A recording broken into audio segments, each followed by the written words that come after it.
When we had last left, the Nameless One, they were maybe dead, but kind of not really. They were in some sort of purgatory, surrounded by zombies, a floating skull named Mort, a mysterious past because they were riddled with loads of amnesia. They remembered very little except for a incredible cinematic where a bunch of people turned scary looking and pointed at them. Also, there were dustmen. Now it was time to see about what the heck is going on here and maybe track down this Fardon character who has their missing journal. This is Planescape Torment, Enhanced Edition. Welcome back. Let's see. Let me do a quick save as well, just in case.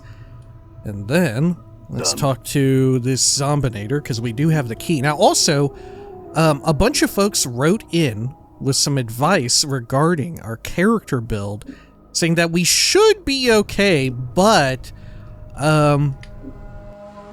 when I was doing the character creation, I was thinking like, oh, how important are these things? I remember hearing there was either int or wisdom that's super duper important, and that you should probably cap out one of them. And it sounds like I was right on the money with it being wisdom to cap out. But also, intelligence is apparently pretty important, as is charisma to some degree. Right, so as we level up, we'll be able to actually increase our ability scores here, and those are ones that we should maybe consider prioritizing, especially because we've already got, thanks to my decisions already, we've got decent picks here for strength and constitution, right? Should be enough to see us through. Anyway, hello, zombie worker. You see the false zombie. You're amazed at the man's disguise. His breathing is so subdued you can barely see it. Greetings. Leave him alone. Greetings. The zombie quickly glances around to see if anyone is watching, then turns to face you. What? Here's that embalming room key you wanted. I have some questions for you, never mind. Here's the key. The zombie's eyes widen, and he snatches the key from your hand. He turns it over, nodding all the while. Good, good. Now, how do I get out of here? Updated my journal. The zombie grunts. You can escape through the portals. He waves his hands. Foof.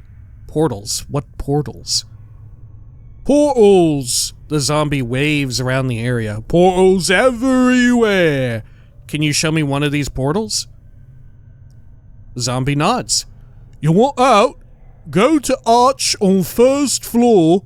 Northwest room. You need finger bone. Shape a crook. He holds up his index finger and bends it into a crook. When you have key, go to arch, jump to secret crypt and can escape from here. Secret escape route. He nods eagerly. You can rest there. Crooked finger bone. Am I gonna find one of those? Updated my journal.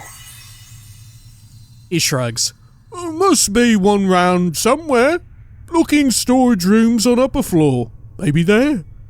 Alright, I had some other questions. Very well, I'll check upstairs for this crooked finger bone, then head to the first floor, to one of the arches in the northwest room. Got it. Okay, yeah, got it. I'll do all that. Okay. Anything else around here? I think we're good. Make sure I have everybody selected on our team. Right. Okay. Now, can I open this one now? I don't think so. Yeah. There's the upper floor. Where are the stairs going downward? It's this one, isn't it? Let's see. Stairs up, down. Stairs up, down. Yeah, this is it. It's locked off. So I can't yet go see the body being interred of a previous companion. Okay. Oh, the door is locked. You will need a key. Oh my gosh, okay. So I guess I really do need to go up then. Right now. Okay, okay. There we are. Such a gentle fade to black. Third floor of the mortuary. Smells like fire up here. Nothing in those. Over here. Another container. A charcoal charm. Special plus 50 resist to fire, plus 25 resist to magical fire. Weighs nothing. This piece of charcoal is a charred bone fragment of some creature. Perhaps a finger bone or a talon. Various symbols have been scratched onto its surface. The scratchings are so faint, you almost miss them. This charcoal charm temporarily protects the user against flames and extreme heat. To use the charm, the charred bone is snapped and both halves are ground to powder. Then the charcoal dust is rubbed over the heart of the user. Oh, okay. I assumed it went right up my nose. Okay. Let's see. Isn't Mort, like, immune to that? Or maybe I'm thinking of something else. Yeah, cold. Mort is immune to cold. And poison. And a few other things. Alright, well. It's over here. Another dustman. Zombie worker. Junk. Weight 1. This is a collection of junk. Small springs, broken bolts, and a cracked gear or two. It looks like someone felt these pieces might be useful one day, but they seem pretty useless to you. Okay, well, I'm a role-playing game character. I will take it either way. Needle and thread again. Okay. I remember it had like a restorative effect. Let's speak with the dustman? The dustman regards you with a stony gaze. Are you lost? Yes. No. No, I'm not lost. I had some questions. Farewell. I guess I'm not lost with regards to the mortuary. I had some questions.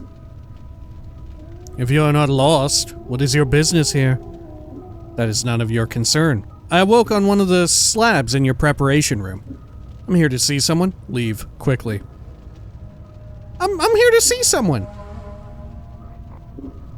Who are you here to see? It's none of your concern. I'm here to see Doll. No one, I misspoke. I'm here to see Doll.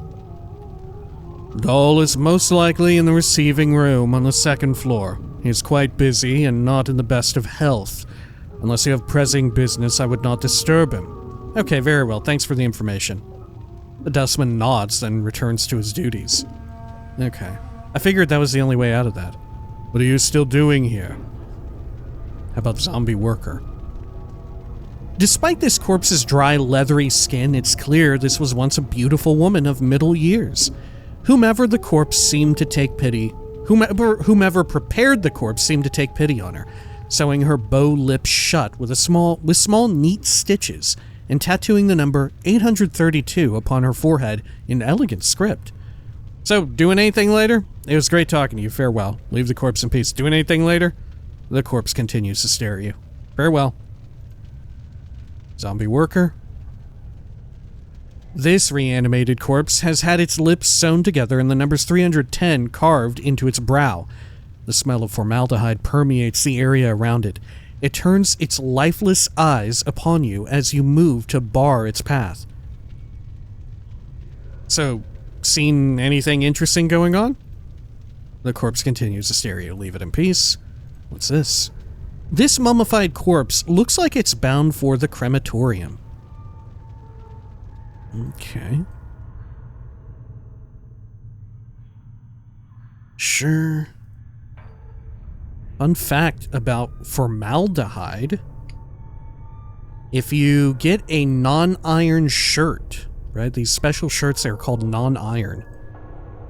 Personally, I hate them. I don't like them at all. They feel bad. They age bad. I'm not a fan. It's very handy that you don't have to iron them. You just pop them in the dryer and you're good. Though, that said, you could do the same with a lot of clothes. But regardless, if you got nice clothes, you shouldn't be drying it in the drying machine. You should be hang drying it. But that's neither here nor there. About formaldehyde. Some of the, I forget what it is, if it's exactly formaldehyde, or I think it's some of the compounds. A lot of the compounds used to make formaldehyde as like the sort of, what you would use in a mortuary, are used in that non-iron finish.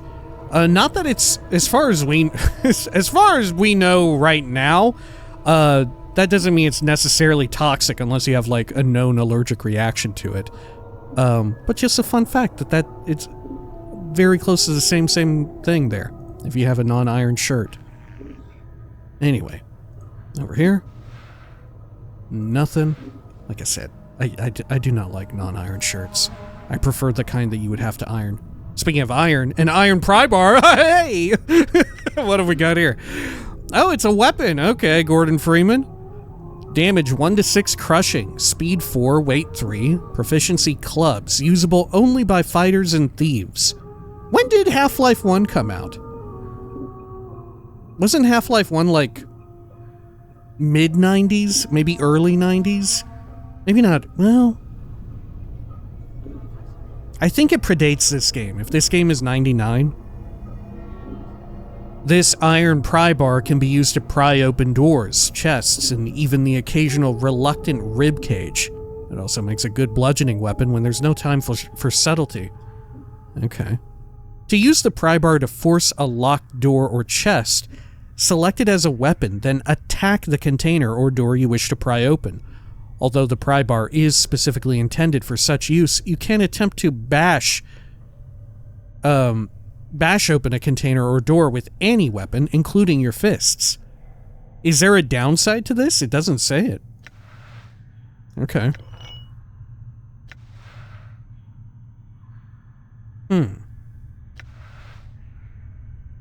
It doesn't sound like I could accidentally break it. It is crushing, though.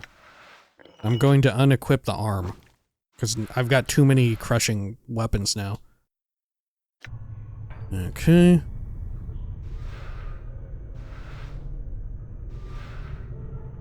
Dustman request. A note written on a scrap of dry parchment. Contact the necromancer responsible for raising contractual worker 42. Oh. We know that 42 has something in there, you know. Hitchhiker's Guide to the Galaxy and all that. Which I think late 90s, you know, in popular nerd culture, we'd be pretty hot on the number 42 right about now, I think. Alright. I know he's examined the skeleton before, but I'm certain the initial raising of the body was warped. The worker still responds to commands, but when it has completed a task, it resumes pacing in the same circular pattern as it did before. Oh. So the rule of threes one might be number 42? No, circular pattern. The other one was a triangular pattern. Doll recently informed me that Worker 42 exhibited the same walking pattern when it was a zombie decades ago.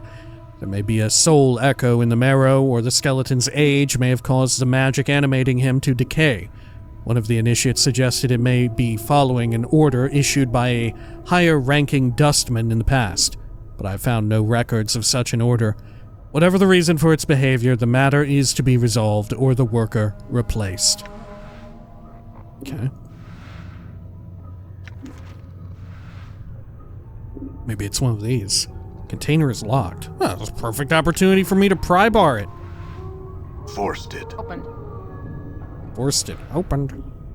Clot charm. Ugh. Special. Heals 9 HP. 5 resist to slashing, 10 resist to piercing. This glistening blood drop is as hard and smooth as a pearl. When placed on the tongue, it dissolves instantly and spreads through the user's bloodstream. The charm stimulates the user's blood into clotting and scabbing over existing wounds, healing any minor damage the user may have suffered before consuming the charm. Furthermore, as long as the charm is in effect, the player's blood becomes more aware of new wounds that occur, especially any attacks that draw blood. The charmed individual becomes more resistant to slashing and piercing attacks as their blood clots and scabs over the wound as soon as the flesh is torn. Huh. Okay. 2 of them. And some money. Free money. Hello, zombie worker. The corpse's meaty head was clearly severed at some point and hastily sewn back on. Several different sets of stitching, all in various states of unraveling, seem to indicate that the head is constantly being knocked back off and reattached during the course of its work. A number 79 has been cut into its temple, circumscribed by a fanged circle that appears to have been branded on its forehead. A fanged circle. So, seen anything interesting going on? It stares at me. Okay, I'm going to look at it again. I want to examine that circle. Examine the fanged circle. The fanged circle looks like it was branded on the corpse's forehead long ago, presumably before it died. It might be a religious icon of some sort, or a rite of passage. You notice that one of the recesses between the inner fangs has a small triangle within it, as if it has some special significance. Huh. One of the recesses between the inner fangs has a small triangle within it. Okay. Huh, interesting. How did that mark get there, corpse? Updated my journal. The corpse makes no reply. It looks like it is too far gone to answer any of your questions. Leave it in peace. Should I look at my journal? Found a strange fang circular symbol on the forehead of zombie number 79. For some reason, the mark struck me as important, but I don't know why. Vaxis? Who is Vaxis? I guess Vaxis was that anarchist. Vaxis told me there's a secret portal in the northwest room of the first floor of the mortuary. If you take a crooked finger bone up to it, it will activate and take me to a secret crypt where Vaxis says I can rest. He doesn't know where I could find a crooked finger bone, however, but he suggested I try the upper floor of the mortuary. Got Vaxis' precious embalming key. He needs it to get new supplies to maintain his disguise, if the embalming fluid smell coming off of him is any indication. After I delivered the embalming fluid and thread to Iveen, she stitched up my scars and applied the embalming fluid on my body. Strangely enough, it made me feel healthier. Okay. I'm not sure how important it is that I regularly read my journal. I feel like maybe only if I need assistance or need to jog my memory in real life. Okay. Zombie worker? This looks to be the corpse of a well-aged, even ancient woman. Aside from the embalming fluid stink, the stitches sealing her mouth and the number 679 stitched onto her right cheek, it's likely she looks only slightly different now than she did in her final years. So, doing anything later? It was great talking to you. Farewell. Leave the corpse in peace. Okay. I'm assuming, the numbers are tied to when they arrived here. Whether they're tied to me at all, I don't know. Probably not, but maybe. I'm open to the possibility. They're tied to when they arrived here. Of course, you know, if they're arriving here in this, like, purgatory place, they could be coming from any span of time, you know? So just because someone got here earlier and they're, like, marked with number 42, they could be, like, looking super young.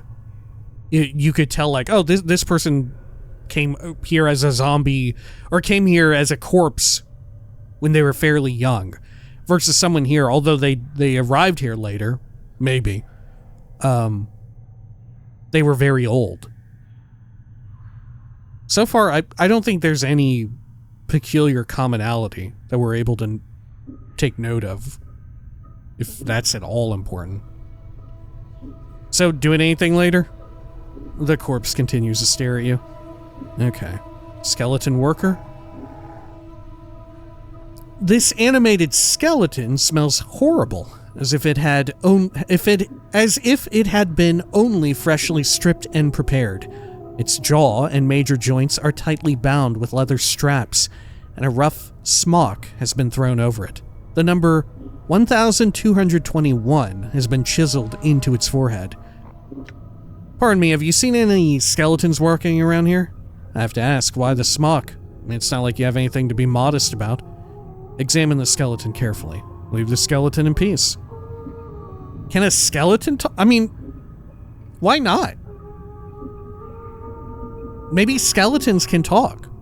Mort is a skeleton head and can talk. I have to ask, why the smock? The skeleton makes no reply. Great talking to you, Bones. Stay healthy. Mort. Huh. Wonder if this Greybeard would mind if I borrowed his body. Greybeard? I don't think he's in any position to object. Something tells me you would be twice as annoying if you had arms. Let's go. Greybeard? Greybeard. You know, geezer, old feller, yellow dog, old. Well, I don't think he's in any position to object. Why take his body? Why not take his body? Mort studies his skeleton for a moment, then shakes his head. I'd need a fresher one than this, and something with a little more dignity. This one's all creaky and fractured. And you're not? Oh, you're a sack full of laughs, Mort glares at you. Besides, you're one to talk, Burke. Mirrors beg for mercy when you're around. Oh yeah? At least I have all my parts. Let's go. At least I have all my parts. Mort snorts. You're not quite sure how he managed it without lungs. Let me tell you, Mort. There's nothing more satisfying than walking around, swinging your arms, breathing the crisp air through the lungs. It's great to have a body. Let's go. Fuck it, let's entertain this. It's great to have a body. I'll have you know that helping you escape the preparation room has now been added to my growing list of regrets. Mort snorts again. I should have let you rot. Some more, that is. Glad you feel that way. Let's go. Okay. Let's see. I will examine the skeleton carefully.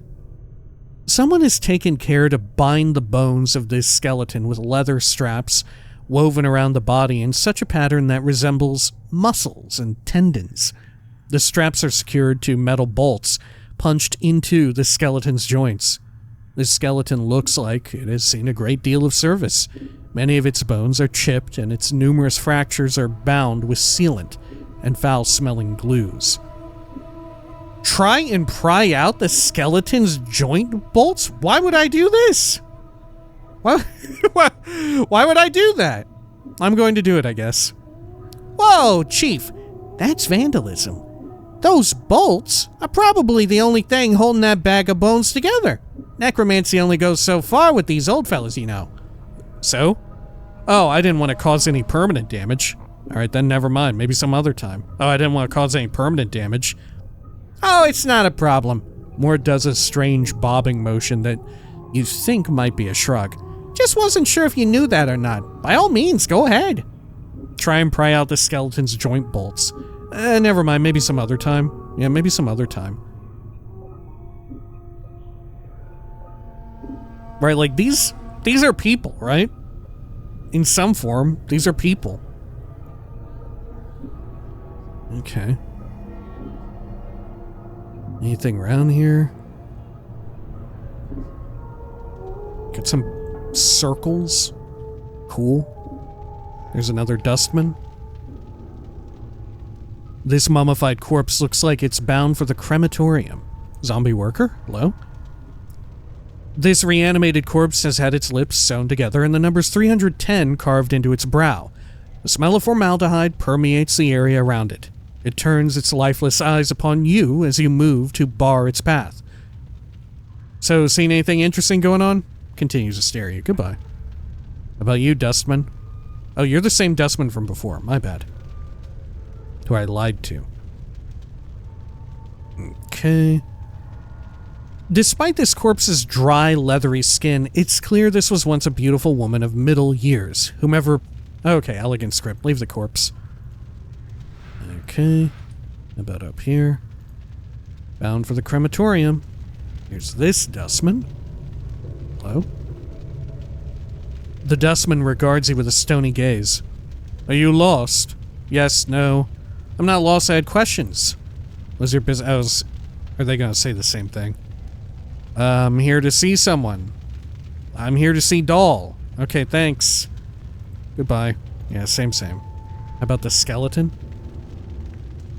This skeleton seems particularly old. The leather straps binding it together, cracked and worn. The word repent has been carefully engraved into its forehead with some amount of skill. A rougher hand later chiseled 996 onto both its temples. Pardon me, have you seen any skeletons walking around here? I have to ask, why the smock? I mean, it's not like you have anything to be modest about. Examine the skeleton more closely. Try and pry out the skeleton's joint bolts. How about this skeleton, Mort? Will it do as a body? Examine the skeleton carefully. Someone is taking care to bind the bones of this skeleton with leather straps. Okay, yeah, same. Leave it in peace. Let me talk to Mort. How about this skeleton, Mort? Will it do as a body? Mort studies the skeleton for a moment, then shakes his head. I'd need a fresher one than this. And something with a little more dignity. This one's all creaky and fractured. Alright. Okay. This one. This skeleton, number 748, according to the number chiseled above its brow, is odd. Only in that some of its teeth appear to be false ones made of reddish-brown stone. They're clearly not valuable, however, as its caretakers would have otherwise removed them. Okay, I guess I'll examine the skeleton carefully. Okay, same. Straps are woven around, muscles and tendons. Okay, leave it in peace. Did I search this container? I must have. Or there's nothing worth searching. What is this? The air roaring from the mouth of this immense furnace is incredibly hot. Walking even a few steps past the archway would certainly cause your hair and flesh to burst into flame. Oh, okay. I don't want to do that. That said, I do have stuff that lets me do that. Though I don't... Yeah, I can't interact with it, can I? How about this dustman? The dustman regards you with a stony gaze. Are you lost? Oh, I think this is the same. Okay, I'm not lost. I had questions. Here to see someone. Okay, yeah, we're going to maintain cover. Very well. Thank you. Goodbye. How about you, zombie worker? This corpse's slightly misshapen head appears to be held together by a number of narrow metal bands, bolted directly onto the skull. A rusting iron plate over its left eye has the number 475 etched into it. Its mouth is bolted shut, and it reeks of embalming fluid. Okay, anything interesting going on? I didn't think so. Okay, up here. Got another container.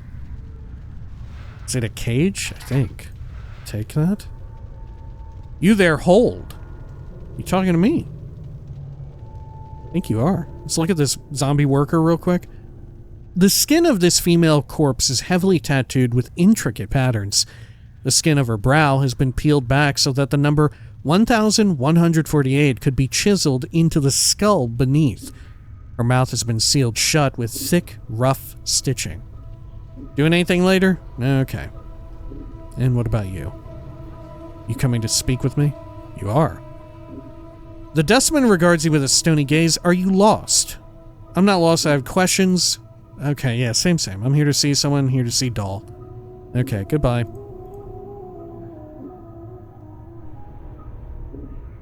Sure. What about you, zombie worker? The number 1146 is carved into the forehead of this walking corpse. Its lips are sewn together with coarse black thread. The entire body is covered in horrible scars, worse even than your own, as if its owner had been burned to death. Its nose, ears, and several digits are missing, presumably charred away in some long-ago conflagration. As you block its path to get its attention, it stops and gazes at you with vacant eyes. Anything interesting going on? Okay. How about here? It says it's locked and I need a key, but is that true? Can I maybe just pry it?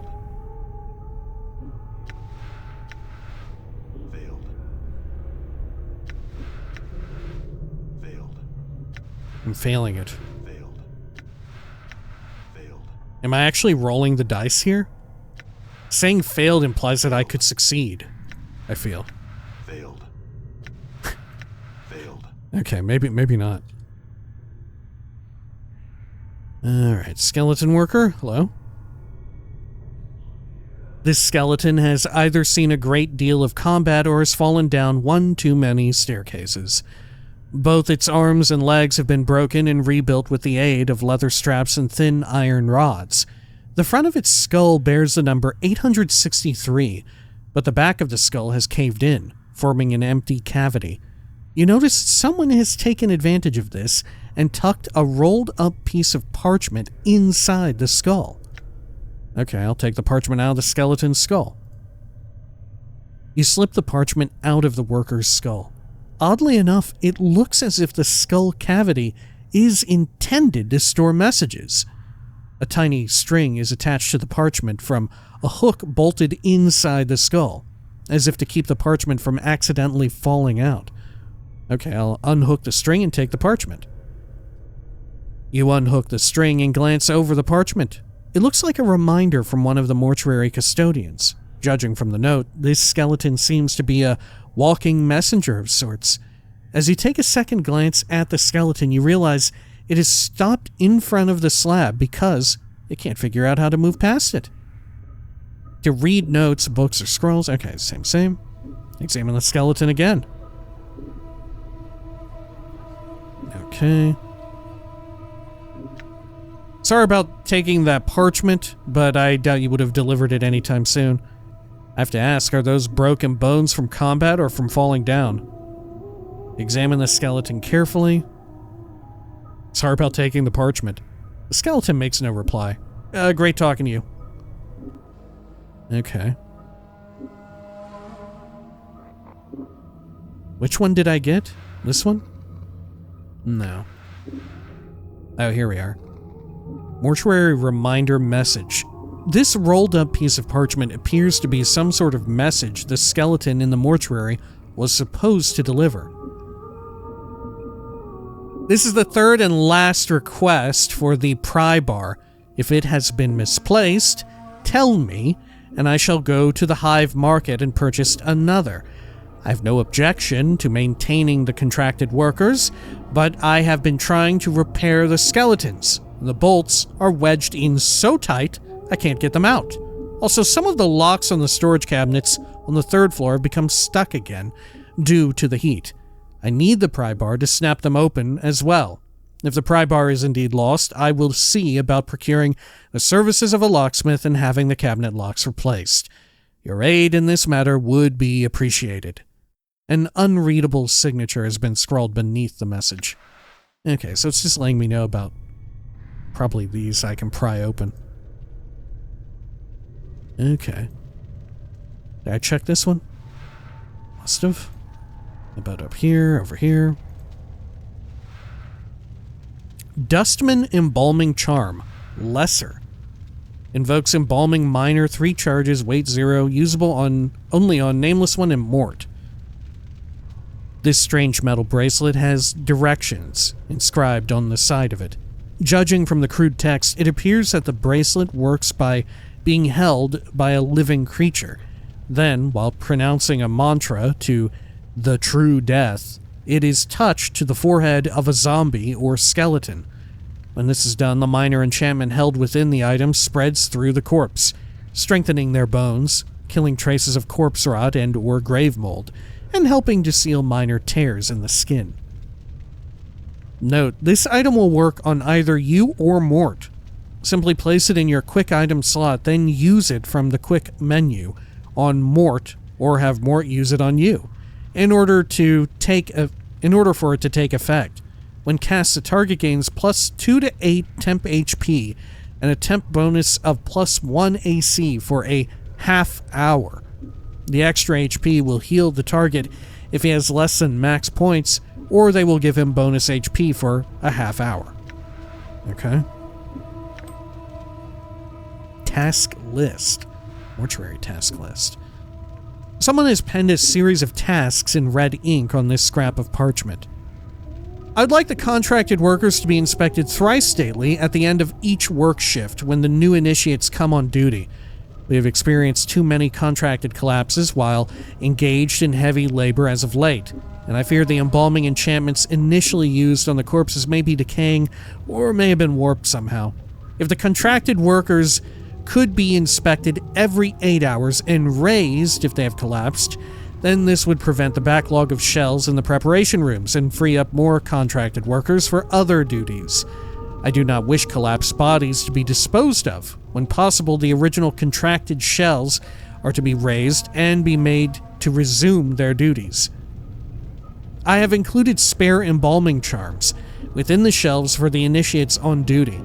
They're to be used only when the shells cannot be repaired with stitching, bandaging, or applications of embalming fluid. Okay. I'll take it. How about here? Nothing? More clot charm. Looks like we have to... Yep, container is locked. We're gonna have to pry it. Forced it. Open. Okay, got some money. A bone charm. Special. +2 to armor class. +2 to armor class versus crushing. 15 resists to crushing attacks. Oh, it's crooked, right? This old finger bone charm has been hollowed out and tiny symbols have been scratched on its surface. A user must snap it in two to activate it. When snapped, the bone charm temporarily strengthens the user's skeleton and acts as a ward against breaks and fractures. The charm gives the user an overall bonus to their armor class and additional resistance against crushing attacks. Corpse Fly Charm. What the hell? Invokes Swarm Curse. This corpse fly looks like it was frozen. It appears to be dead, but you can't be sure. The magic contained within the charm is activated when the insect is consumed. When swallowed, the recipient suddenly becomes extremely nauseous. A few seconds later, the charmed individual expels a stream of insects from their nose and mouth. Provided the charmed individual can keep their wits about them after the casting, the caster can send this cloud to attack a target. What the fuck? Okay, cool. Body horror. Anything over here? I think we're good. Sure. What are you still doing here? Oh, by the way, when I was clipping around editing the main theme that plays during like the main menu and all of that for the opening and closing of this playthrough, I was like, man, this sounds so familiar. This sounds so much like classic Fallout music, right? Especially when, like right here, you can even hear it, where occasionally it sounds like there's like indistinct whispering from like a human being, like, you know what I'm saying? It's like so much about just evokes the classic Fallout 1 and 2 soundtrack. And I was like, could it be? And it is. I looked it up and it's actually the same person, Mark Morgan, I believe. Is this person? I'm also gonna have to lie to you. Okay. I had some questions. I'm not lost. I'm here to see someone. Yeah, I'm here to see Doll. Yeah, thanks for the info. Anything here? Whoa, Mortuary Sanctum Key. This heavy key is a strange fusion of bone and an unidentifiable blood-red metal. Its jagged C-shaped head looks like it's ready to clamp down on whoever holds it. This key is used to open the inner gates in the mortuary. Okay, I'll take it. How about this? It opens. Are there any other doors up here that I need to be wary of?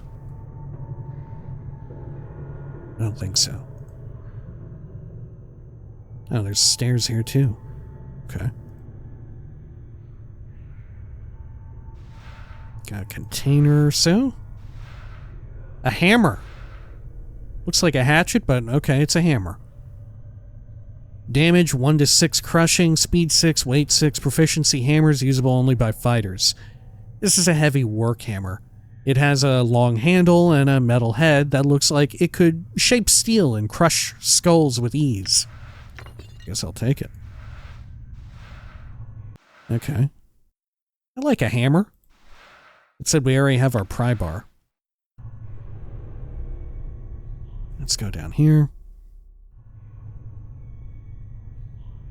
So this is when we open this up. Look, the icon changes distinctly to let me know if it's stairs going up or down. I like that. Wasn't there like a period or two in Baldur's Gate 1 or 2? There's a time or two where I was mistaken about doors going, or stairwells going up or down. Okay. Let's see here. Maybe we can open this now? Yeah. Gonna quick save. Some pile of shit right there. Much larger slab. Yep, we've heard about that. Same. Zombie worker. The especially ghastly looking female corpse is missing its ears, nose, and lips. In order to sew her jaw closed, whoever prepared her had to draw the skin especially tight around her mouth. You can still see a line of crooked yellowed teeth through the open slit that remains. The number 891 has been carved into the flesh of her brow. Doing anything later? The corpse continues to stare. Farewell. What's this pile of crap? Junk? Cleaning rags. This damp mass of rags looks like it's been used to mop up blood and other less savory bodily fluids. Okay. Sure. I guess I'll take it. Sure. Somebody's used cum rag. Right. Anything else around here? Don't think so. We can now open this and loop around. Were any of these locked? Yeah, one was locked. Thought I remembered there being a locked one back here. We'll try prying it. Forced it. Okay. Ancient copper earring closed. Unusable closed. Do I not know how to open it? It looks very simple to open. This copper earring looks ancient. Oddly enough, there doesn't seem to be a hook or any means of actually attaching it to your ear. A series of strange grooves have been carved on the inside of the earring, however, which might merit a closer examination. If you're ever capable of examining an object further or performing an action on the object outside of the world screen, a use button will appear. Okay, right. I'll take those. Use. This copper earring looks extremely old. It looks like it was meant to be worn, but there doesn't seem to be a hook or any means of actually attaching it to your ear. There's a series of strange grooves on the inside of the earring, however. Examine the grooves. Insert your fingernail into the notch that matches where the triangle was pointing in the fanged circle you saw on zombie number 79's forehead, or put the earring away. Holy shit. This is what I get for having 18 wisdom. I figured this shit out. I would have never fucking guessed that. Okay. Sure. Let me examine the grooves first. The grooves are evenly spaced along the inside of the earring. Upon closer examination, they remind you of small fangs. They're definitely man-made, but you can't figure out what they were intended for. Okay. Insert your fingernail into the notch that matches where the triangle was pointing in the fanged circle you saw on the zombie number 79's forehead. You'll hook your fingernail into the third groove from the top and press it inwards. As you do, there is a click and the top of the earring snaps open. Not only can you wear the earring now, it also looks like there's a secret compartment inside the earring. Are you shitting me? An earring with a secret compartment? Like a hoop earring? Okay, shake the earring, see if anything comes out. You shake the earring, but nothing comes out. Whatever was hidden in the earring is gone now. Note, discovering the latch to the earring will now allow you to wear it. In addition, the secret compartment may make the earring more valuable to a merchant. What? Put the earring away. Do I get a bonus for wearing it? This ancient copper earring has a series of grooves cut along the inside. Okay, any obvious way?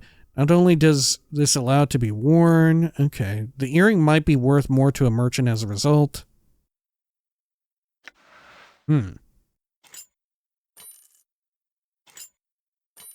Can I put a thing in there?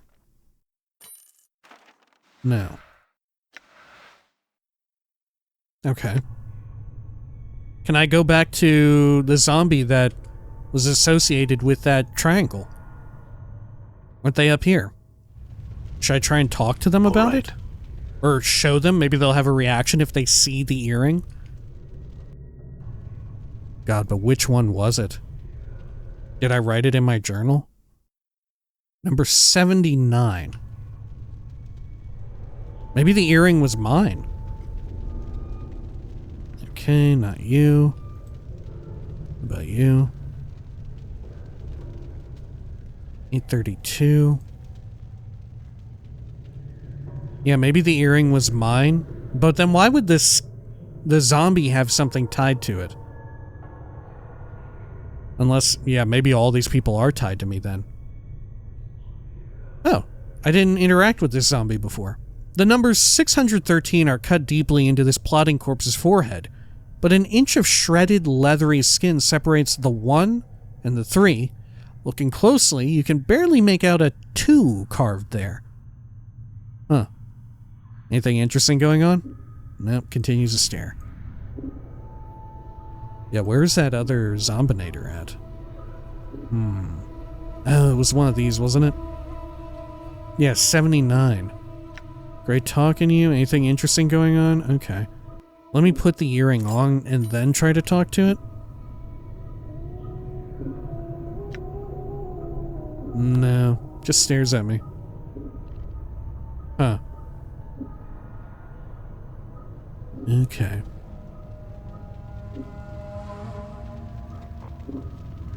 Sure. And my ears are pierced, too. That's another interesting point. I have pierced ears already. Right? And we already know that we've tried to smuggle messages through, like, our death cycle before. It seems by having them, like, literally etched upon my body. So why not have tried the earring, you know? Okay. So this other flight of stairs will work for our purposes too, right next to me, I think. Okay. First floor mortuary. Oh there, zombie worker. This doddering corpse has had its eyes sewn shut, as well as its mouth, and the number 732 is carved into its brow. The threadwork that keeps its ocular cavity sealed looks extremely old. You wonder if the eyes were sewn shut before or after the man's death. You notice he's carrying a huge tome in his hands, as if taking it somewhere. Take the tome from his hands carefully. You carefully take the tome from the corpse's hands. It doesn't seem to notice. The tome appears to be a book of enchantments and wards. It is filled with diagrams and charts detailing various aspects of the necromantic arts. The book itself is extremely heavy. As awkward as the zombie is, it must be extremely strong. It's extremely heavy? To read notes, books, or scrolls. Okay, yeah, we know about that. Examine the corpse again. Okay. The threadwork that keeps its ocular cavity sealed looks extremely old. You wonder if the eyes were sewn shut before or after the man's death. Sorry about taking that book from you. It just looked too interesting to pass up. The corpse stares. Okay. Tome of Bone and Ash. I'm starting to run out of units here. Will I get a scroll wheel? Tome of Bone and Ash. It's extremely heavy. It only has a weight of 5. Okay. I guess maybe for a book. This worn leather-bound tome lists diagrams and charts detailing several minor wards and enchantments. There are numerous drawings of skeletons, bones, and the manner by which they may be preserved over time. Of particular interest is the section regarding guardians. Apparently the dustmen animate corpses of fallen giants to serve as guardians for the mortuary. To make them even deadlier, armoring enchantments are woven into their breastplates to help shield them from attacks. The book is much too complex for you to absorb all at once, but it looks as if you could refer to certain sections when the need arises. Okay. Maybe this is a case of me having low int. Okay. Done. Anything here? This looks like a large tomb. The marble surface gives it a rather elegant look. The plaque on this beer is blank. These metallic blue tapestries are made of thin chain links. What's this? Column I can walk past? Okay, yeah, I think so. Oh, this person has a name. You there hold. Dustman guard. Sogo. Or Soego. You see a tired-looking man in a black robe. His narrow face is extremely pale, and he doesn't look as if he has been sleeping. His shoulders are slumped, and the flesh sags loosely beneath his bloodshot eyes. He looks so lost in thought he doesn't even notice you. Greetings. Updated my journal. Greetings. The man turns to face you and makes a slight bow. You suddenly notice that his eyes aren't bloodshot so much as they have a red tinge to them. I am Soego. How may I... He suddenly seems to notice your scars, and the corner of his mouth twitches. I'm sorry, Sarah. Are you lost? Yes. No. No, I'm not lost. I had some questions. No, I was merely looking for the exit. Farewell. I had some questions. I do not recall admitting you. Soego looks at you suspiciously, and his eyes gleam red in the light of the torches. May I ask what you are doing here? That is none of your concern. I awoke in the slab preparation room. I'm here to see someone. Lean in as if to whisper to him, then when he leans in, snap his neck. Holy shit. Leave quickly. I'm here to see someone. Soego nods. Who are you here to see? I would be more than happy to direct you. Doll. Okay. Oh. We have a little bit more. Doll the Scrivener can be found in the receiving room on the upper floor. The corner of Soego's mouth twitches briefly. He is rather busy and his health is failing. Unless you have pressing business, I would not disturb him. What is wrong with Doll? Oh, there is nothing wrong with him. Doll is... Soego clacks his teeth. Old. His long devotion to cataloging the dead has nearly run its course. Death will no doubt soon follow the wasting sickness he has contracted. Very well, I will keep my visit with him brief. Farewell. Soego nods, and his mouth twitches again. He doesn't even seem to be aware of it. Return when you have paid your respects, and I will unlock the front gate for you. It is after 9 bells, so you'll have to leave as soon as you conclude your business. You know, I could do this another time. Can you let me out now? Thank you, I will return. Wait, what is all this about? Maybe I should have told the truth. Can you let me out now? Soego nods, and the corner of his mouth twitches. Why, of course.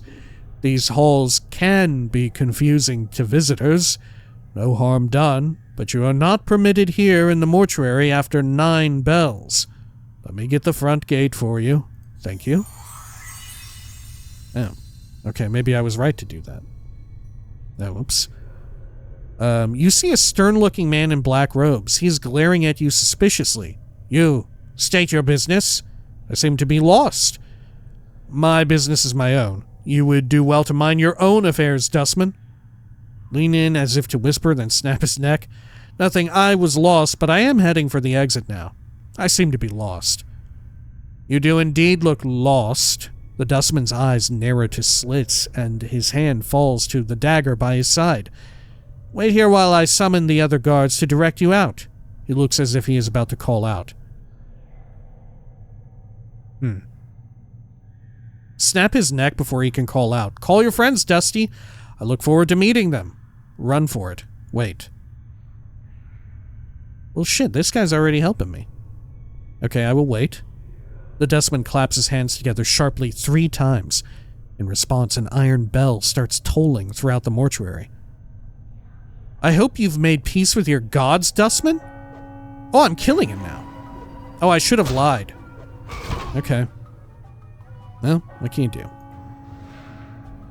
Jagged knife, dustman robes. Fuck, my inventory is full. Disguises user as a dustman. Weight 5. Usable only in the mortuary. These frayed robes are commonly worn by members of the Dustman faction. I feel like I should reload. I feel like I shouldn't have gone into combat with them, right? On account of having talked to this other dude? All right. Yeah, let's try this. Oh, there's Swago. Okay, Updated greetings. my journal. I'm not lost. I had questions. I'm here to see someone. Here to see Doll.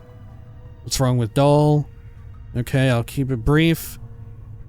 You know, I could do this another time. Can you let me out now? Okay, thank you. There we go. See, I feel like this is the, like I earned this way out, and then something went awry with that other dude. See, he's not even approaching me now. Now I'm free to just chill. Maybe it bugged out? I don't know. Oh god, is it bugging out now? Well, maybe not. Okay. Okay. Alright, alright.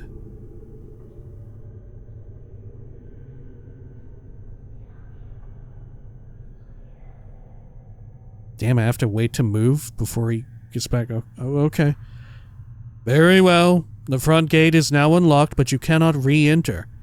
Can I ask you some questions before I leave? Thank you, Swago. I will leave now.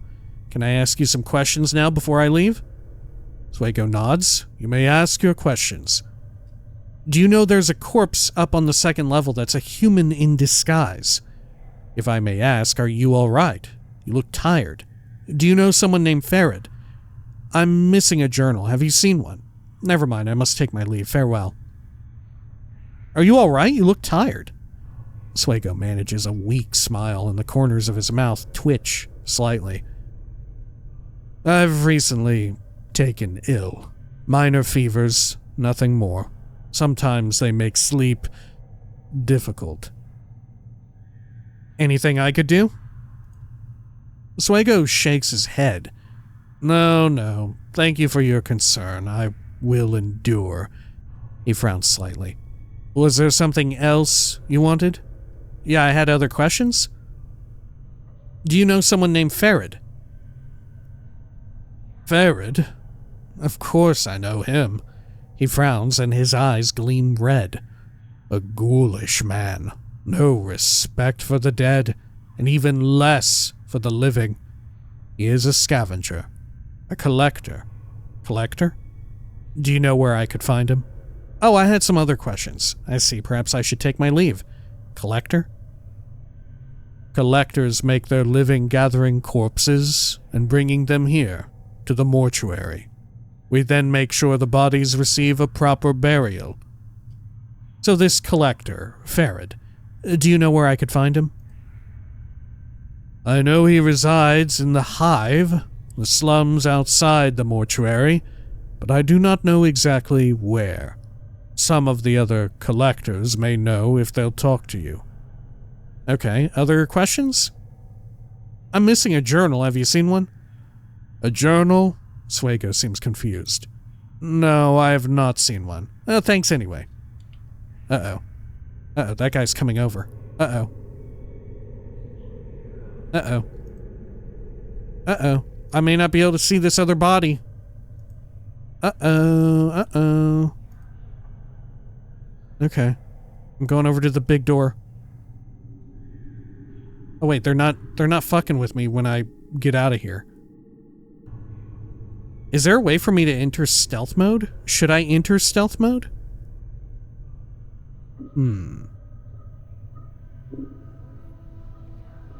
Quick loot. Toggle AI. Special ability? Spell formations. Okay. Yeah, where is the body that's being interred here? I need to look at that real quick. We seem to have reset like their aggro. Yeah, I can even quick save again. Oh, there's a spooky ghost. Didn't I see you in one of the thingamajigs? Deionarra. Hello. You see a strikingly beautiful ghostly form before you. Her arms are crossed, and her eyes are closed. She has long, flowing hair, and her gown seems stirred by some ethereal breeze. Man, we're getting special ghost music. As you watch, she stirs slightly, and her eyes flicker. Greetings? Wait, leave before the spirit gets her bearings. Greetings? You! What is it that brings you here? Have you come to see firsthand the misery you have wrought? Perhaps in death I still hold some shred of use for you, my love. Maybe we are a wife killer. Was that Jennifer Hale, by the way? Her eyes slowly open, and she blinks in confusion for a moment, as if uncertain where she is. She looks around slowly, then sees you. Her tranquil face suddenly twists into a snarl. Her voice drops to a hiss. Who are you? Okay. The spirit makes a begging motion with her hands. How can it be that the thieves of the mind continue to steal my name from your memory? Do you not remember me, my love? The ghost stretches out her arms. Think. Her voice becomes desperate again. The name Deionarra must evoke some memory within you. No, I'm sorry, my memories are lost to me. Lie. Yes, the name does sound familiar. It does not. Farewell, Deionarra, or Deionarra. No, I'm sorry, my memories are lost to me. Then it is as I feared. I am truly lost to you. And what was once an inconvenience for you, you now have the excuse to discard me as you have my memory. Inconvenience? Discard you? I do not know you, spirit. My memories are no more. Tell me, who are you? What do you know of me? If I discard you, I have done. If discard you I have done, then it looks like I am forced to do so again. Farewell, spirit. I must leave Deionarra. Farewell. Inconvenience. Discard you. I do not know you, spirit. My memories are no more. Tell me, who are you? What do you know of me? You are the one both blessed and cursed, my love, and you are the one who is never far from my thoughts and heart. Blessed and cursed? What do you mean? My regeneration or whatever. I had some other questions for you. I must leave. Farewell. Blessed and cursed? What do you mean? The nature of your curse should be apparent, my love. Look at you. She points at you. Death rejects you. Your memories have abandoned you. Do you not pause and wonder why? I'm still trying to get my bearings, actually. What else can you tell me about myself? I had some other questions. Memories aside, and assuming death has rejected me, why is that a curse? I must leave. Farewell, Deionarra. I'm still trying to get my bearings, actually. What else can you tell me about myself? I know that you once claimed you loved me, and that you would love me until death claimed us both. I believed that, never knowing the truth of who you were, what you were. And what am I? I had some other questions. Farewell, Deionarra. And what am I? You. I cannot. She suddenly freezes, and she speaks slowly, carefully, as if her voice frightens her. The truth is this. You are the one who dies many deaths. These deaths have given the knowing of all things mortal, and in your hand lies the spark of life and death. Those that die near you carry a trace of themselves that you can bring forth. As Deionarra speaks the words, a crawling sensation wells up in the back of your skull. You suddenly feel compelled to look at your hand. As you lift it up and look at it, you can see the blood coursing sluggishly through your arm, pouring into your muscles, and in turn, giving strength to your bones. What? Updated my journal. No, it's a good thing I came here. Holy shit. And you know, Deionarra is right. You suddenly remember how to coax the dimmest spark of life from a body and bring it forth. The thought both horrifies you and intrigues you. You've remembered how to raise others from the dead. To access this ability, select the Special Abilities button in the quick menu. You can only use this on party members that have died in your presence. It will not work on anyone who does not travel with you, and it will not work on party members who you remove from the party while they are dead. I had other questions.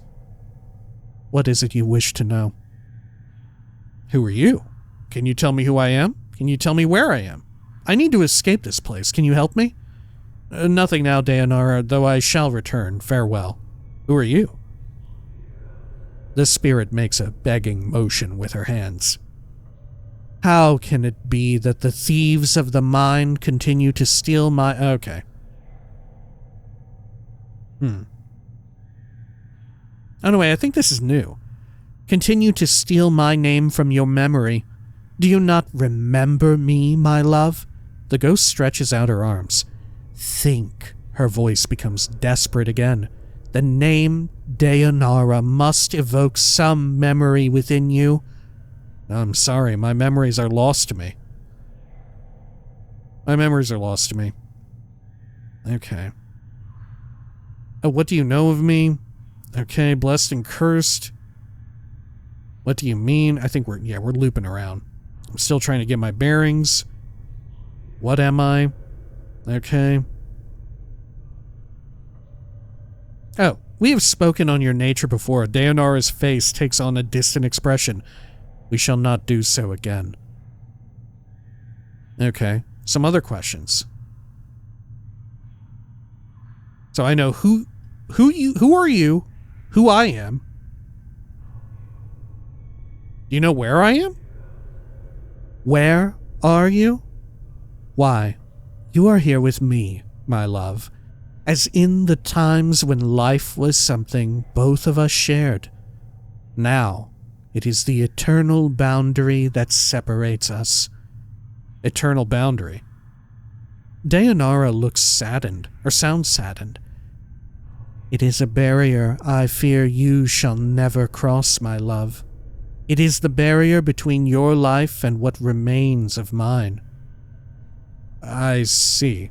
Perhaps you could answer some other questions. I need to escape this place. Can you help me? As you are about to ask Deionarra the question, it catches in your throat. It occurs to you that if you tell her you are looking for an escape route, she may feel you are abandoning her. If you are going to ask her how to leave, you'll need to be delicate about it. Can you tell me how to leave this place? Deionarra, I am in danger. Can you guide me to a place of safety? I shall return as soon as I can speak to you again. I had some other questions for you. I must leave. Farewell, Deionarra. I guess I'm kind of in danger, right? They'll attack me, we know. Deionarra, I'm in danger. Can you guide me to a place of safety? I shall return as soon as I can speak to you again. In danger? Deionarra looks concerned. Of course, my love. I will aid you in any way I can. She closes her eyes for a moment, and you watch an ethereal zephyr pass through her body, stirring her hair. After a moment, the zephyr dies, and her eyes slowly open. Perhaps there is a way. Yes? 500 XP. I sense that this place holds many doors, shrouded from mortal eyes. Perhaps you could use one of these portals as a means of escape. Once again with the portals. Okay, so was the other person not mortal either? At least not like me? Portals? Portals are holes in existence, leading to destinations in the inner and outer planes. If you could find the proper key, you could escape through one of them. Key? Deionarra pauses for a moment, as if attempting to remember. Portals will reveal themselves when you have the proper key. Unfortunately, these keys can be almost anything. An emotion, a piece of wood, a dagger of silvered glass, a scrap of cloth, a tune you hum to yourself. I fear that the dustmen are the only ones who would know the keys you could use to leave their halls, my love. I see, I had some other questions. Do I? No, I don't. Nothing now, Deionarra. I shall return. Farewell. Hold a moment. I've learned much when I traveled with you, my love, and what you have lost, I have retained. I have not divulged all that I know to you. My sight is clear, whilst you fumble in the darkness for a spark of thought. Whatever you know can wait. Farewell. What could you possibly say that would be of any interest to me? And what is it your sight sees that I do not? I must leave. Farewell. Yeah, let's be nice. And what is it your sight sees that I do not? Time itself relaxes its hold as the chill of oblivion slowly claims us, my love. Glimpses of things yet to come swarm across my vision. I see you, my love. I see you as you are now. And Deionarra grows quiet. Why are you suddenly silent? Has your ranting tired you? What is it? What do you see? What do you see? I see what lies ahead for you. It ripples through the plains, stemming outward from this point. Shall I speak of what I see? Tell me. I do not wish to know. The future shall reveal itself in time. Tell me. First, I require a promise. Promise you will return, that you will find some means to save me or join me. The price of such a promise is too high. Lie. I swear I will find some means to save you or join you. I will make no such promise, Spectre. Tease me not with the future. Speak your peace or be gone. I will do what I can. Make vow. I swear I will find some means to save you or join you. Wow, make vow seems very officious. Right? It's sort of denoted in the same way that lie is.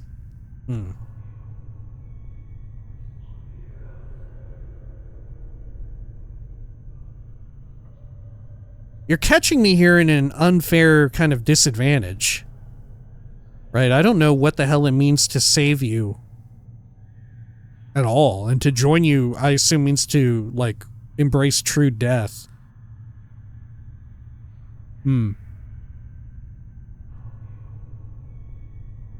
Let's beat around the bush. Let's be vague. I will do what I can. Deionarra stiffens. She looks as if she is about to say something, then sighs in defeat. Very well, my love. As before, I shall have to place my trust in you. She closes her eyes. Wait. This is what my eyes see, my love. Unfettered by the shackles of time. Wait for her to continue. You shall meet enemies 3, but none more dangerous than yourself in your full glory. They are shades of evil, of good, and of neutrality, given life and twisted by the laws of the plains.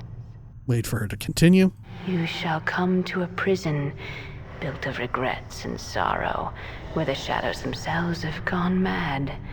There you will be asked to make a terrible sacrifice, my love.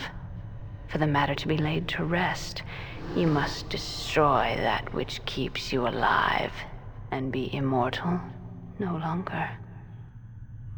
Destroy what keeps me alive? I know that you must die while you still can. The circle must come to a close, my love. You were not meant for this life. You must find that which was taken from you and travel beyond, into the lands of the dead. Die while I still can? The Nameless One has a very keen proclivity for repeating what someone has just said to them with a question mark at the end, right? We have done this a lot. All right. Die while I still can? Updated my journal. I do not doubt your ability to rise from the dead. I do believe that every incarnation weakens your thoughts and memories. You claim you have lost your memory. Perhaps it is a side effect of countless deaths. If so, what more will you lose in successive deaths? If you lose your mind, you will not even know enough to realize that you cannot die. You shall truly be doomed. Huh. That's wild. Huh. Yeah, that's terrifying. Okay. Countless deaths. How long has this been going on? I had some other questions. Farewell, Deionarra. How long has this been going on? I do not truly know, except that it has gone on long enough. I had some other questions. What is it you wish to know? What was that vision you spoke of before? This is what my eyes see, Okay, my love. same. Unfettered by you shall meet enemies through. You shall come. I know that you must die while you still can. The circle must come to a close, my love. Other questions? You were not meant for this life. You must find that which was taken from you and travel beyond, into the lands of the dead. Okay, nothing now, Deionarra. I shall return. Farewell. I shall wait for you in death's halls, my love. She smiles, but there is only sadness in it. She closes her eyes, and with an ethereal whisper, she fades. You back with me, Chief? You kinda drifted out on me there. No, I'm fine. Do you know who that spirit was? Oh, did you not see Deionarra? I'm alright, let's move on. Do you know who that spirit was? Eh?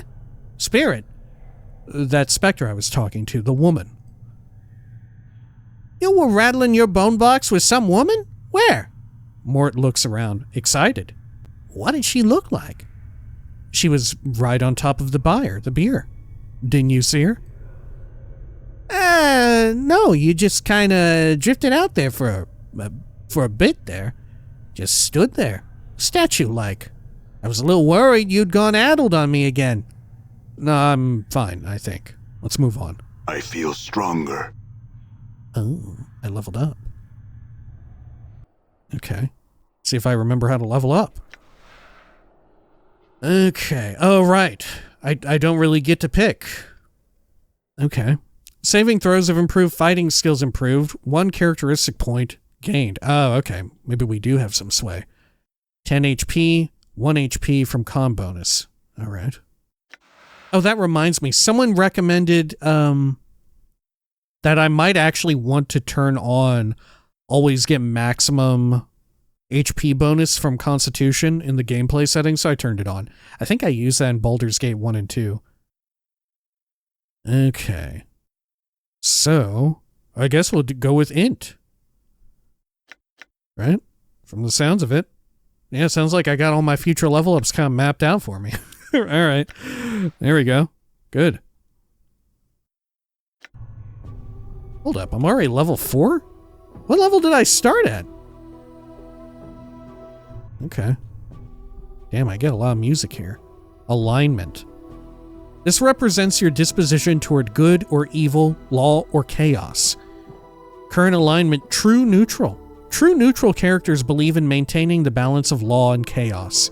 They don't tip the scales between the two and tend to oppose anyone who does. Chaotic good is more dread. Chaotic good characters aren't concerned with structure or order. They're individualists who tend toward performing acts of kindness. Okay. Mort did not level up with me, mind you. Done. Oh shit, a portal. Should I go out the door or out the portal? I think I'm inclined to go out the fucking portal. Whoa, giant skeleton. And something on a wall behind it. Hello? Before you is a giant skeleton in ornate bronze armor. The armor has been bolted onto the skeleton's frame, and a series of elaborate symbols have been carved across the breastplate. You wonder where the skeleton came from. You weren't aware they made humans in this size. But we know they're not humans. The huge blade in its hands looks like it weighs as much as a wagon cart. Mind if I hold that blade for a second? You must be getting tired of holding it. So, how long you been standing here? Long time? Examine the giant skeleton carefully. Try and pry the skeleton's blade from its hands. Try and pry the bolts securing the skeleton's armor. Hey, how about this skeleton, Mort? Will it do as a body? Leave the skeleton alone. How long you been standing there? Long time? The skeleton looks too long dead to answer any of your questions. Either that or its head is too high up for it to hear you. Okay, I will examine it carefully. The skeleton's intricate bronze armor is riveted onto its ribcage and shoulder blades with a series of iron bolts. As you study the frame behind the armor, you notice the same iron bolts are set into the skeleton's shoulder, elbow, pelvic, and knee joints. A mass of thick leather cords and heavy knotted ropes run along the length of the skeleton's arms and legs, woven in such a pattern that they resemble muscles and tendons. Examine the armor. Despite the armor's obvious age, it looks well cared for. It shines brightly, and the symbols engraved on the breastplate seem to flow in the firelight, shifting lightly whenever you try to focus on them. Study the symbols. Almost unconsciously, you let your gaze relax as you look at the symbols. After a moment, the symbols cease shifting and resolve into a trail of runes that run up and down the breastplate. Strangely enough, the interlocking pattern of runes reminds you of chains. And with that thought, you suddenly recall that these runes are some sort of warding enchantment. Study the runes and try and recall the enchantment. Try and pry the skeleton's blades from its hands. Try and pry out the bolts securing the skeleton's armor. Hey, how about this skeleton? Okay. I'll study the runes. Oh. You study the runes for a while, but you can't decipher the enchantment. It looks pretty complicated, and you're having a hard time concentrating. Compare the runes to the runes in the Book of Tome and Ash.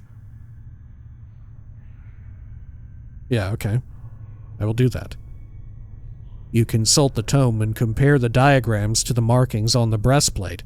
From what you can make out, the runes are a lesser armoring enchantment, but several skull-shaped runes and spherical tracings along the edges of the armor suggest that several greater necromantic and warding enchantments are woven in as well. Touching the skeleton will most likely cause it to awaken and defend itself. Okay. Consult the Tome of Bone and Ash. Did I read it incorrectly? The Book of Tome and Ash. Yeah, okay. Consult the Tome of Bone and Ash and see if you can determine how they can be broken. From what you can make out from the tome, it seems the armoring enchantment applies only to the breastplate, The necromantic enchantment allows a skeleton to be raised, but it is the warding enchantment that gives the skeleton its limited awareness of its surroundings. You'd guess that if you were to mar the skeleton's wards, it would interpret it as an attack, unless you blinded it to your presence first. Mar the runes maintaining the armoring enchantment first, then the necromantic, then the warding enchantment. Mar the runes maintaining the warding enchantment first, then work backward through the rune pattern, canceling the necromantic, then armoring enchantment. Leave the runes alone and examine the skeleton again. From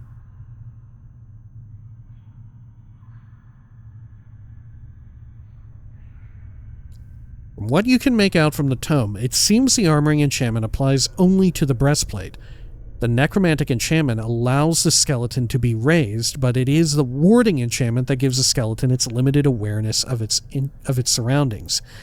You'd guess if you were to mar the skeleton's wards, it would interpret it as an attack, unless you blinded it to your presence first. So I need the warding ones first. Okay. Fuck it, let's do it. Mar the runes maintaining the warding enchantment first, then work backward through the rune pattern, canceling the necromantic, then the armoring. The work is difficult and nerve-wracking at first, but slowly your mind begins to focus, and the runes begin to unravel beneath your attack. Within minutes, the giant skeleton has been stripped of the enchantments binding it. It collapses, falling to the floor with a crash of bones and a heavy clanging noise. Damn pile of bones. 800 XP. You wait for a moment, but no one responds to the sound. Moving quickly, you sift through the skeleton's parts on the floor. Most of it is too heavy or too old to be useful, but you discover a piece of the skeleton's breastplate with a majority of the broken enchantments engraved into it. You have a feeling it could prove useful. I'll just take it then. Looks like my skills have increased. Oh, Mort leveled up. So how do I move stuff over to Mort?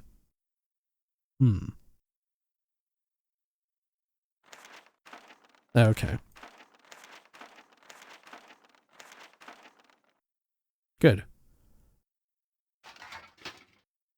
Okay. Well, that'll probably do for now. Rune of Lesser Warding. Invokes armor, teaches user armor. Level 1/wizard. Range 0, duration until destroyed by damage, speed 1, area of effect 1, saving throw none, weight 5, usable only by mages. Upon closer examination of the runes covering the surface of this breastplate, you think you might be able to unlock the rune's power and use it to invoke a primitive warding enchantment, similar to the one that protected the giant skeleton. Activating the rune will destroy the breastplate, however. Okay. And a bunch of bandages on the floor. Guess I'll take them. Oh, I think I swapped out. Yeah, I swapped stuff around. Dropped my bandages in exchange. I should probably put them up there. Oh, yeah. Definitely.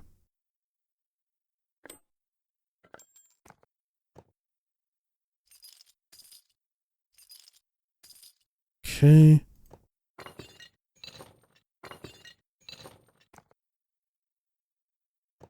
What is this slot? Oh, quiver. Okay, good.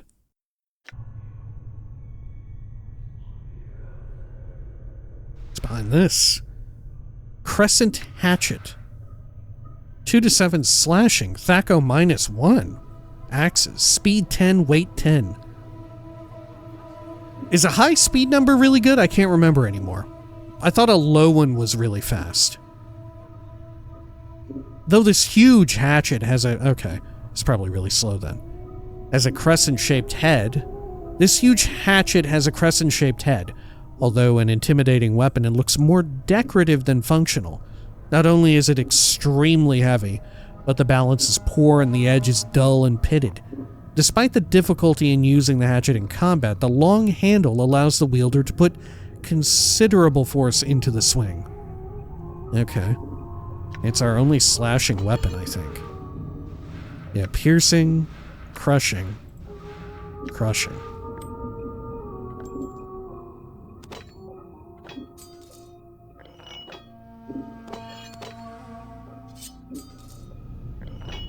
Okay.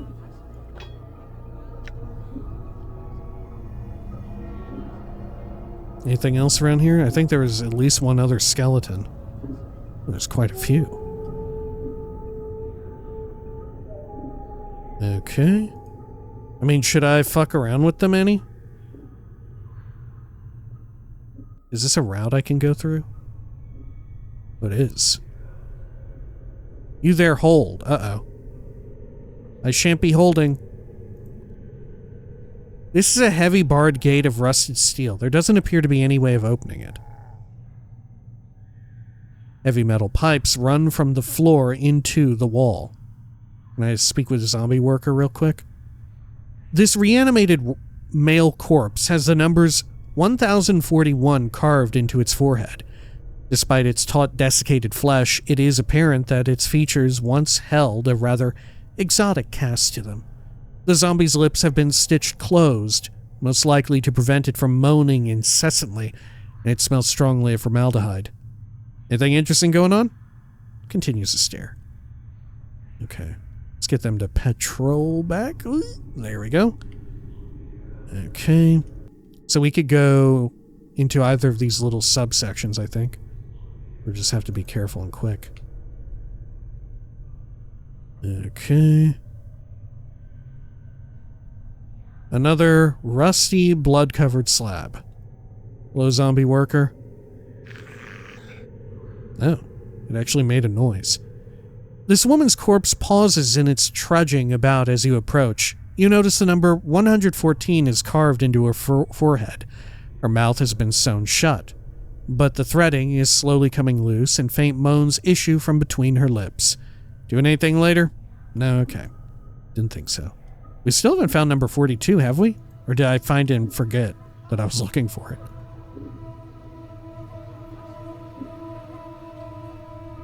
Maybe this one's number 42. You can very easily outrun these people. Hello? You see a male corpse with the number 331 chiseled into his skull. His eyes and lips are stitched closed, and there is a gaping hole torn in his throat. It smells foul. Anything interesting going on? Nope. Okay. Stares ahead silently with its sightless eyes. Sure. Well, I guess we got everything. Should I take the portal out or the front gate? I'm going to take the fucking portal. Because our ghost lover is the one who recommended that. Should I speak to each one of these skeletons? The giant ones? Probably no reason to do it, but we'll see. Okay.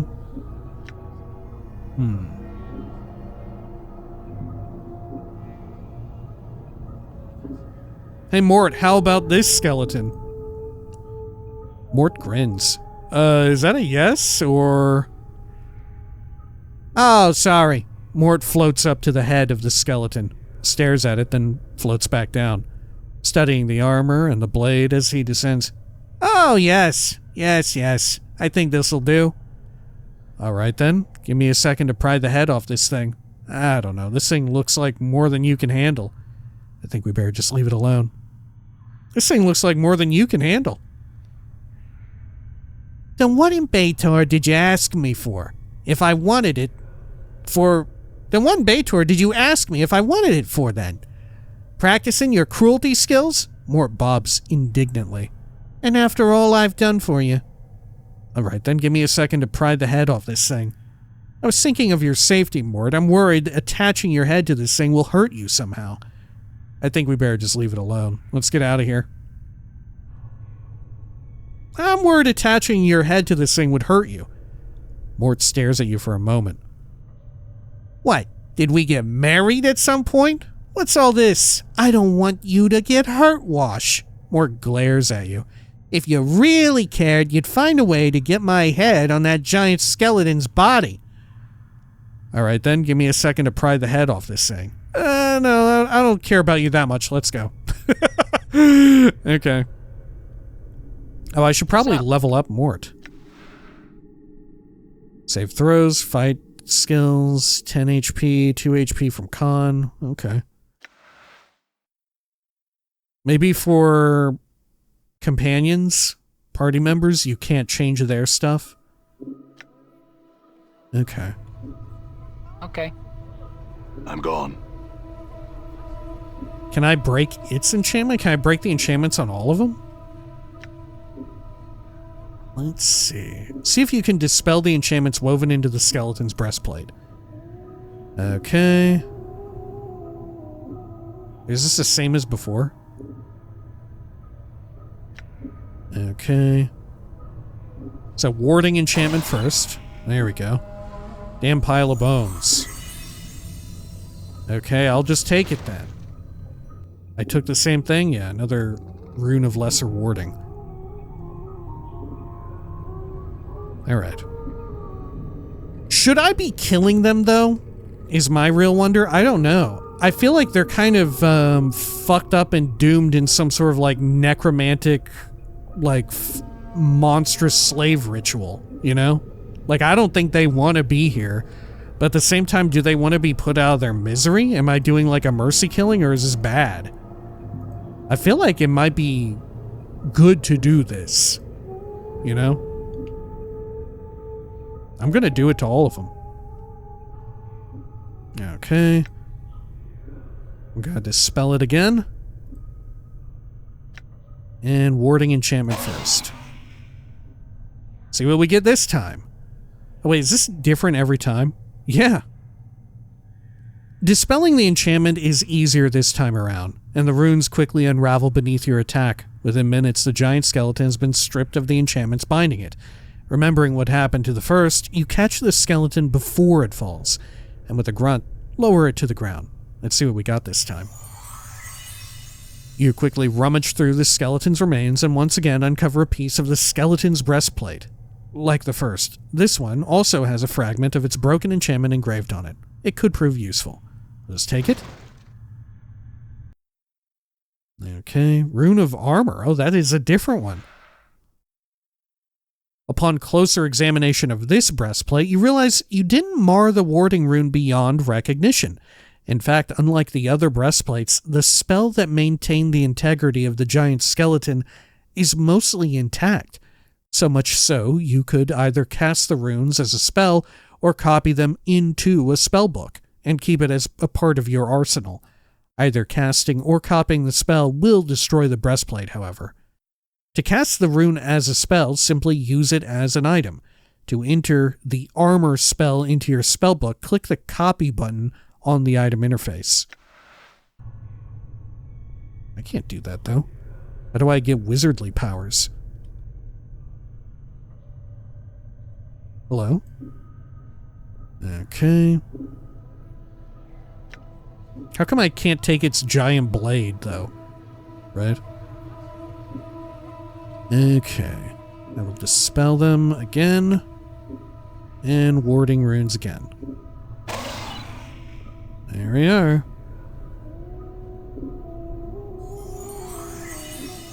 Right, is the same. Yeah, I think so. Wow. Rune of greater warding. Invoke shield. Teaches user shield. Upon closer examination of the runes covering the surface of this breastplate, you think you might be able to unlock the rune's power and use it to invoke a primitive warding enchantment, similar to the one that protected the giant skeleton. Activating the rune will destroy the breastplate, however. I can't, like, equip it, can I? No. Okay. Well, I think we fucking killed all of them. How much XP do I need to level? Good chunk. A little under 6 grand. Okay. Now let's go use the portal.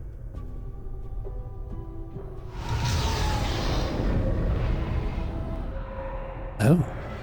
Oh. Is that where I got up from? I think it is. Whatever those were, they were looking for me. I think. Tomb. Chief, I won't fail you again, I swear. Okay. Mort, Yeah. what was that about? Huh? What? Can I talk to you? Hey, what's eating you, Chief? What is this place again? Who are the caretakers of this place again? The corpses here, where did they all come from? Not killing female zombies. Nothing at the moment. Okay. All right. What's this? This sarcophagus appears to have been here for centuries. There's no lid. The exterior seems to be made of solid stone. Is this where I came from? Is this mine? Right. Why was I sent here? Oh shit, there's a bunch of money? Is that money? What is that? Penn's note, Copper Commons. Okay. Penn's note. This note has been written with remarkable penmanship upon the finest parchment. Vaxis, if you're reading this, then you have undoubtedly failed in your task and have been forced to use the escape route I arranged. Oh, Vaxis. Thanks to my journal, we know who Vaxis is. I told you that your little disguise idea was ridiculous. In any case, you'll need to lay low for a while. The dustmen may be deluded, but they are not fools, and they will certainly seek retribution for our intrusion. I've left you some coins. Use them to secure a hiding place in the hive, preferably in Rag Picker's Square. The dustmen will be unwilling to look for you there. Once you've secured a new hiding place, I have a new mission for you. Find out where Farad is getting those bodies he's delivering to the mortuary.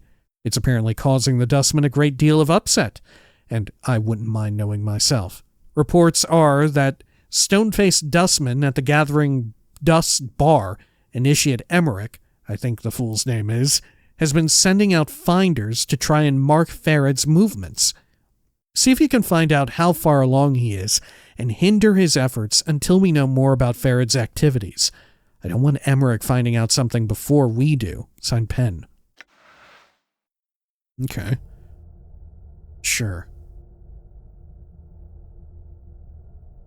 What's this in the corner? This brazier has long since run dry of oil. Only ashes remain in the bottom. Okay. I like that there's seemingly 2 ways you can get to this place, if not maybe more. Or at least 2 ways you can use the portal. You're talking to... oh. My love or... Sigil. Or, Vaxis, the undercover dude. What a tease, not looking all the way up at that superstructure in the distance. I want to see what the hell that was. Okay. Sure. Hive Dweller. Done. I'm in a corner here. Open tomb. Oh there, Hive Dweller. The man frowns as you approach. I've no time to be rattling me bone box with strangers, Cutter. Sides, not generally safe to do so in the hive. Fare you well. Farewell then, Hive Dweller. I've nothing to say that'd be a help to ye, so just leaves me alone. If you're ever in the Gathering Dust Bar, Burke, don't be surprised if someone expects you to wait on them. The woman snorts and begins to snicker. Hive Dweller? Have you been to the Gathering Dust Bar yet, Burke? You sort of remind me of the workers there. He laughs bitterly. The woman seems to recognize you instantly. She steps back in horror. After all this time, you bastard! May all the fiends and Baitor take ye. One day, you'll be sorry for what you did to Aaron. By all the powers I swears it. She turns to flee. Wait, let her go. Wait. Okay. Was it me or someone else? Angyar's house. Who's this? Fun hat. Dabus. Oh, this is a type of being. A Dabus. You see a tall creature with a shock of white hair. Its skin has a greenish cast, and a pair of goat horns protrudes from its forehead. It is dressed in long flowing robes and appears to be floating slightly above the ground. Greetings. Leave the creature in peace. The peacher increase. Greetings. The creature turns to face you, and a series of symbols appear around its head. The symbols have a slight glow about them, and they just hover there. Oh, for the power's sake, Pike and Dabus. What's wrong? He's a Dabus. They speak in rebuses. These annoying word puzzles. If you don't know what he's saying, then we better find a native or some other way to communicate with him, if we want to. An annoying bunch. My bet, they can speak. They just would rather piss everyone else off by trying to puzzle out what they're saying. What is a Dabus? Chant is they're janitors for the Lady of Pain. They float around, breaking, fixing, and patching up sigil according to her whims. They're worse than corpse flies. Mort sighs. You can't swat them, though, or the lady'll get upset. Lady of Pain? Who's that? She runs this city. You'll know if you see her. She's got these blades around her face. She's about the size of a giant, and she floats off the ground, just like these guys.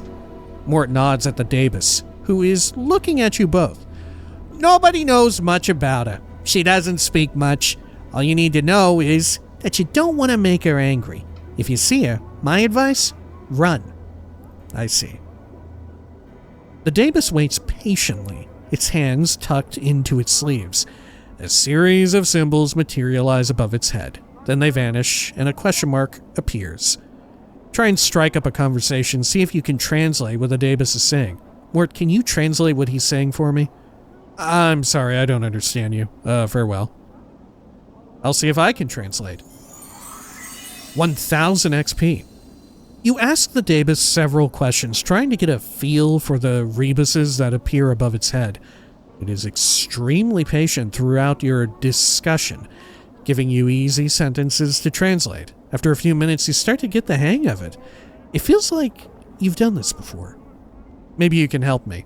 Just wanted to brush up on my rebuses. Farewell. Maybe you can help me? The Dabus waits. Who are you? What are you doing? Can you tell me about the Lady of Pain? Farewell. Who are you? The Dabus inclines its head, and a stream of symbols appears above his head. You think he's saying he's a Dabus. Okay. Alright, sure. I had another question for you. The Dabus waits. What are you doing? A batch of symbols appears above the Dabus's head. You think he's saying he's attending to his duty, or duties. Very descriptive, thanks, farewell. That's all I wish to know, farewell. I have another question for you. Can you tell me about the Lady of Pain? A lone symbol appears above the Dabus's head. This one shows a metallic female mask, with blades coming out of its sides. Just looking at the ghostly image makes you uncomfortable. I had another question? I lied, farewell. The Dabus bows slightly. Symbols swirl around its head, then it turns away. Oh yeah, look at its Dabus-like symbols. Should I speak to the other Dabus that was here too? Is that worth doing, or would they say the same exact thing? I guess I'll check. You see a Dabus. It is dressed in long flowing robes and is floating slightly above the ground. Greetings. It turns to face you, and a series of symbols appear around its head. The symbols have a slight glow about them, and they just hover there. Mort, can you translate what he's saying for me? Mort scoffs. I'd sooner be trained through a Tanari's bowels than unravel what these floating goat heads are trying to say. You want a translator? Find a sigil native. I see. Maybe I am a sigil native. No, I couldn't be. Could I? I had some questions for you. The Dabus waits. Can you tell me about the Lady of Pain? Okay, same. That's all I wanted to know. Farewell. The Dabus bows slightly, symbols swirl around its head, and it turns away. Is it Dabus or Dabus? Dabus. The boost. I can go inside this person's house. Angyar's house. Fuck it, why not? Okay. There's Angyar. Somewhere here. Oh, there you are. Wife of Angyar. All right. Okay. Sure. Oh there, Angyar. This man looks haunted. His eyes are half-lidded as if he has had trouble sleeping, and his hair is long and unkempt. His beard is flecked with bits of dead skin and old bits of food. He doesn't seem to notice you as you approach. Greetings. The man glances up at the sound of your voice, and his slack expression vanishes. It looks like someone has lit 2 fires in his eyes. What be your business, barging into me house? His eyes narrow, and his teeth clench. Get, or I'll send you back to wherever grave you crawled from. Go ahead and try if you think you have the strength. No one speaks to me that way. Take back your words, or this house will become a crypt. Calm yourself, I had some questions. Farewell then, I had some questions. The man's face turns blood red, and he begins shouting. Are you daft? With a snarl, he spits at your feet. You filthy, scar-ridden dog! Off with ye! Or even the powers won't be able to save your hide. Go ahead and try if you think you have the strength. Oh, farewell then, farewell. The man throws a parting shot at your back. You'd best never cross me door again, you rich stinking bastard!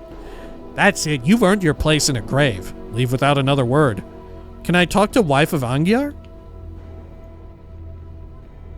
The woman looks to be in her middle years, and her hair has streaks of gray running through it. Lines of worry crisscross her face. As she sees you, she seems torn between asking you to leave and calling for the man at the table. Greetings. Leave the woman in peace. Greetings. You'd best leave, for I call me husband. He won't take kindly to you having barged your way into our home. If you were going to call him, you would have done so already. I have some questions for you. Call your husband and you'll both die. Now answer my questions. Calm down, I just had some questions. Farewell. If you were going to call him, you would have done so already. I have some questions for you. She glances toward her husband, worry in her eyes. I have not the time, stranger. Do not be troubling me with such things. Excuse me, are you all right? Do I need to kill your husband? You'll make the time. Now, I have the following questions. Farewell then. Sorry to trouble you. Are you all right? Me?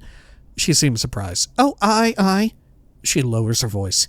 You'd best leave. My husband has not been himself as of late. You'd best not provoke him with your presence.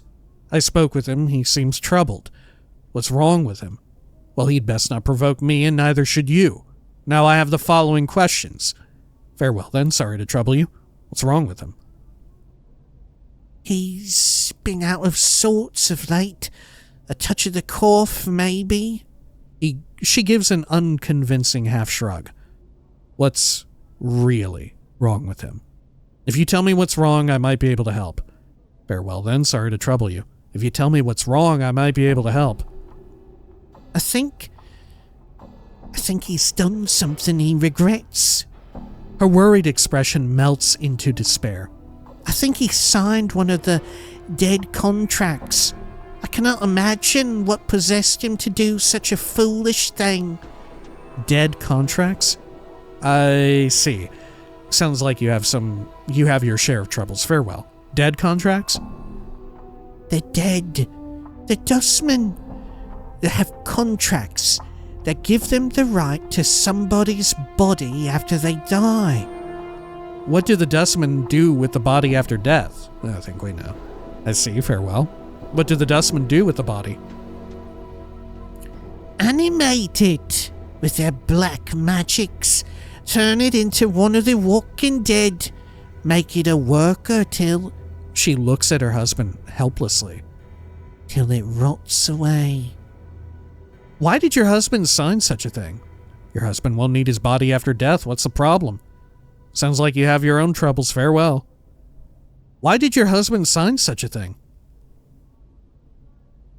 He may have been goat eager to bring home some more jink than custom. He's prideful, but I think he's hurt himself more by doing so. That's unfortunate. I had some questions for you, though. Can this contract be undone? Your husband won't need his body after death. What's the problem? Sounds like you have your own troubles. Farewell. I want to hear what she has to say if I ask this. Your husband won't need his body after death. What's the problem? The ghoulishness of the contract aside, it's his nature that's been changed. He's become sullen and dark since doing the signing. And he can't seem to rouse himself to look for honest work. It's like the lady's shadow hangs on him. She sighs. Okay. That's unfortunate. I had some questions for you, though. Can this contract be undone? Can it be undone? She looks at you surprised, then sighs. I've tried. I've spoken to the dustman he did the signing with, but he's cold and chill like all the dusties. He even lectured me on husband. Me husband, as if I had no right to try and help him. Her lips become a tight, thin line, as if picturing the dustman's face. He was cold, cruel, he was. Okay. Let me see what I can do. Who was this dustman your husband signed the contract with? The dusty calls himself Gravesend. I know not his first name. He has a table at the Dustman Bar in the Hive. Gathering Dust, I believe the place is named. You can most like find him there, trying to get more people to sign his contracts. I'll seek him out then. Where's the Gathering Dust Bar? Updated my journal. Head out to the street outside. Go to the memorial stone. Then head south and west from there. She taps her finger against her chin. You should run it right into it. It's one of them, her face wrinkles in disgust, walking corpses out front. Very well, I'll go see what I can do. I won't turn away such a friendly gesture. She seems grateful, then her worried expression returns. But I must ask you not to let on I asked you to do such a thing. My husband has a terrible temper, and if he were to find out... She shudders. Lie, I promise that your husband will not find out. Vow, I promise that your husband will not find out. I can't make any promises. We'll have to see what happens. Huh. Once again, we have the lie and vow system here. Okay.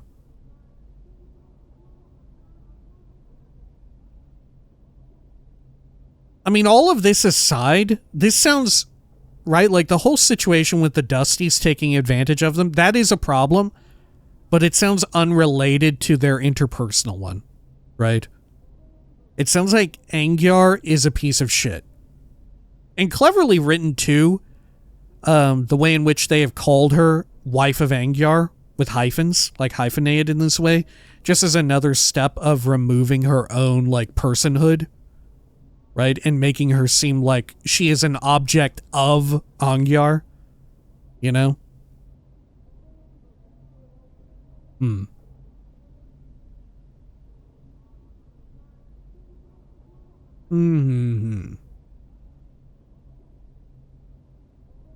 Maybe if we resolve this, we'll be able to do something with her husband.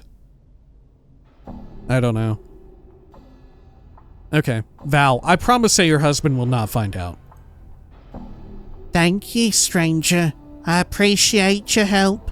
It's no trouble. I'll go see about undoing your husband's contract now. Okay. Let's head on out this way. You know, I think I had this option on. to do the smooth zone transitions or whatever. Yeah, this. Yeah, the game will also fade in and out when transitioning between areas. I actually don't like that. I actually prefer it to be a little jarring and instantaneous. Let's try it here again. Let's test it. Oh, yeah. Right?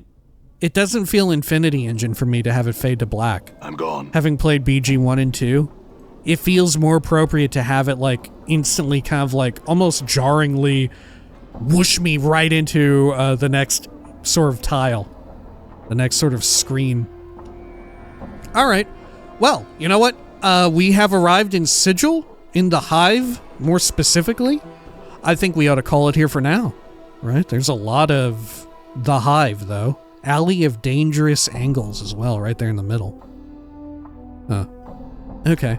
Yeah, when next we return, we will continue our wild and woolly adventures around here. We got a lot of people to talk to, I'm sure, around. We got a contract to get somebody out of, and we've made our first vow.